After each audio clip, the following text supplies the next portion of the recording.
Core technology, we've got a kernel. Now, if anyone, kernel, that's just something that we're going to wraps around the CPU, yeah?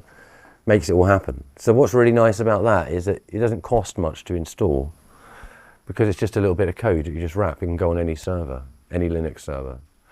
We've got the cache, we're getting 100% hit rate on L1. Nobody gets 100% hit rate, we get it, yeah. Which basically means that nothing touches the CPU, not a single piece of code. It all just, it's like we have this mirror and it all just bounces off the front.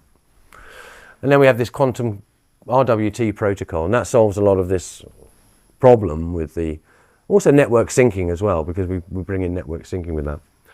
But rotational web tokens, actually is what it is. So what happens is, you know when you log into something, it stores a little cookie in your browser. Well, this one, it rotates in temporal motion. And so you can wrap up something in this wrapper and it can expire. But then you can call back to the server, original server, and it can validate it, unwrap it, and then just send a message back to the service and say, yes, this person is real.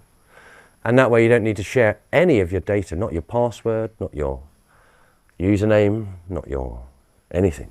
You can be completely anonymous. And all that happens, all that happens, the system says, yeah, it's real. People have been hacking data and all that stuff. We don't have a database. There's no data to hack. We're getting 60 to 80% compression on that. In our demo, we get like 99.99999% compression.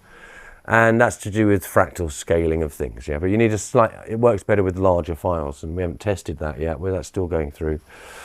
And then we have Dragon Breath and things like that, which is like, just as sort of like, Ethereum network runs on things, we have like this kind of code that runs underneath it to keep everything going. Now the Dragon Heart is at the core of everything.